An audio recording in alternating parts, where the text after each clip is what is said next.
So you're looking to build out a range belt, but you're not exactly sure where to start? You came to the right place. I have mine laid out, and we're going to go over it right now.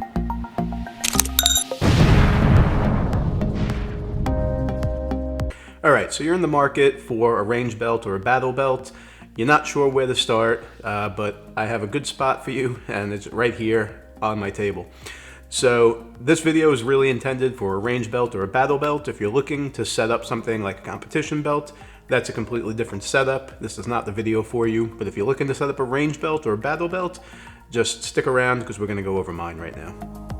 All right, first thing we're going to start out with is my pistol holster configuration. So as a whole, we have it mounted on a True North Concepts mount, and I have the Safariland holster for my Glock, and behind that I have a centrifuge negative cant plate, and attached to that negative cant plate is a tourniquet holder, and I have my tourniquet in there. Let me get my holster off and we'll take a little bit better of a look at the True North Concepts mount.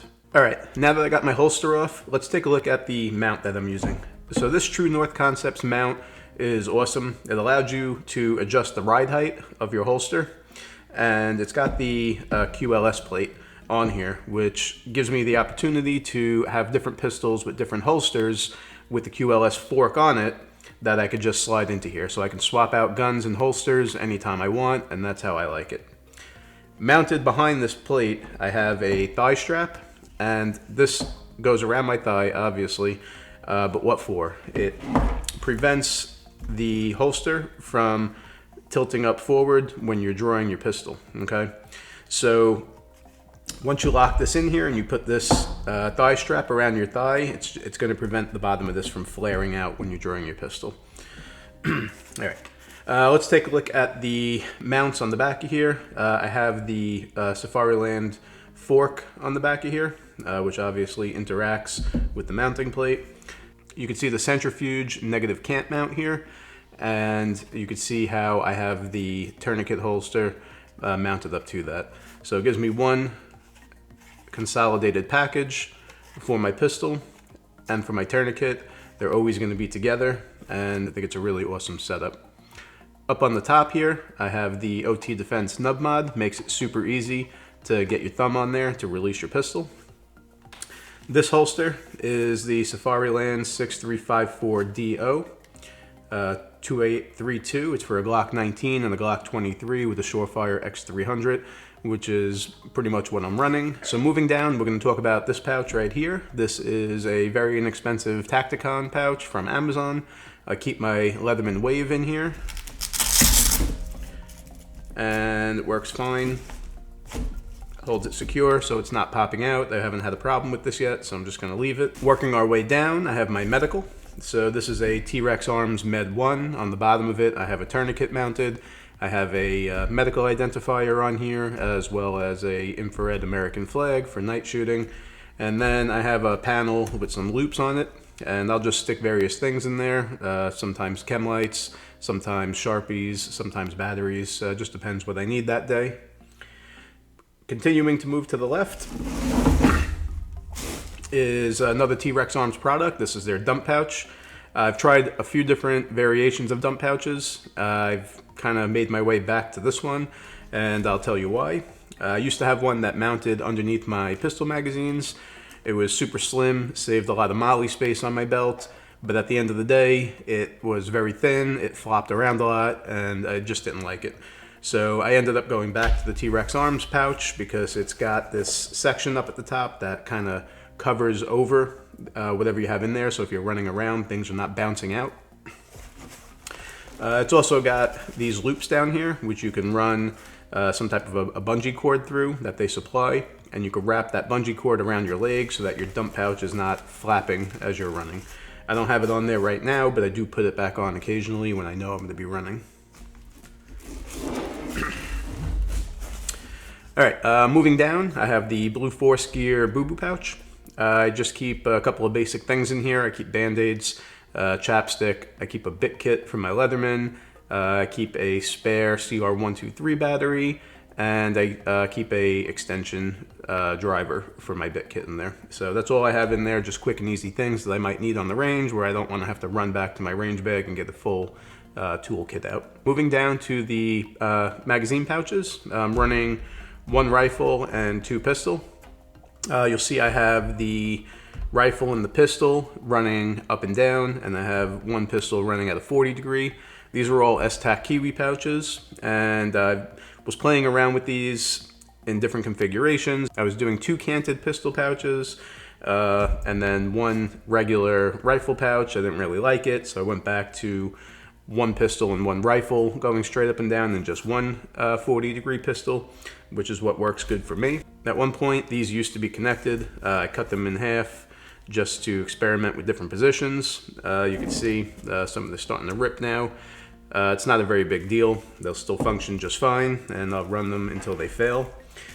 But you got to test this out. You have to see what positions work well for you with your pistol magazines. I'm a little bit on the heavier side, so my gut gets in the way a little bit. So I like to run the one closest to the front at a 45. It prevents it from digging into my stomach when I'm bending over.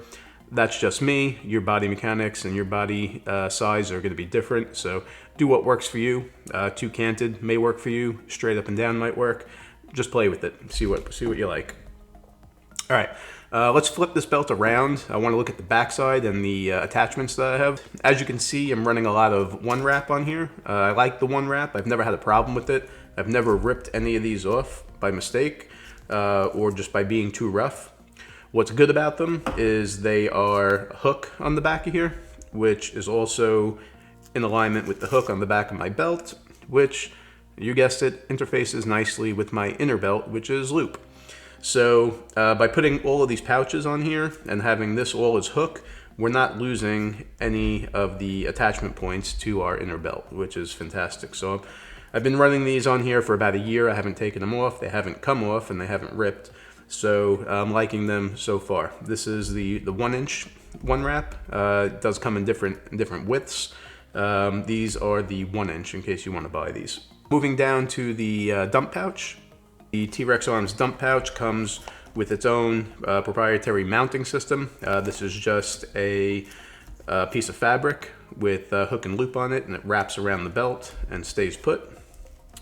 And I use this as something to sandwich my medical kit between. So as you can see, my medical kit, I just have the belt running through here, which allows the medical kit to move back and forth, but I actually have it bound by my dump pouch and by this Tacticon pistol pouch so that it doesn't go anywhere.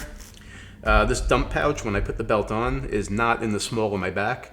It's about at the 7 o'clock position, and then on the 5 o'clock position is where I'm running that boo-boo pouch. The reason for that is I like the small of my back to be clear when I'm sitting down in my truck, and that's also coincides with why I run my pistol at approximately 2 o'clock. So it's kind of riding towards the front of my thigh. So when I sit down, my back is clear and my pistol holster is flexing up with my leg. And that keeps it out of the way of the center console. I'm not hitting that center console piece. I'm not hitting the seatbelt receiver. So this is just the way I like to run it. It works well for me. So moving down, this Tacticon pistol holster has its own MOLLE mount. So I've just been using that. It hasn't popped off yet, which is good. So I'm not going to mess with it. And then last but not least, the True North Concepts plate. If we take a look at the way that this True North Concepts mount is on here, you can see that I have these 2 posts running on the back side of the belt. Some people tend to run them through the MOLLE, which you're not supposed to do. It compromises the integrity of the stitching on here.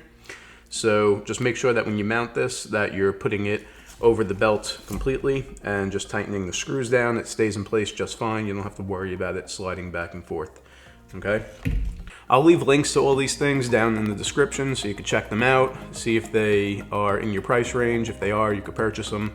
I don't have affiliate links or anything for a lot of this stuff. The stuff that I do have affiliate links for, I'll put that into the description. If you do purchase it from one of those affiliate links, I'll get a small commission, which helps me make these videos and keep this channel going. I hope you found something useful. If you did, hit like and subscribe and hit the bell notification icon to get notified of our new videos. Until the next time, get out there and train, and we'll see you in the next video.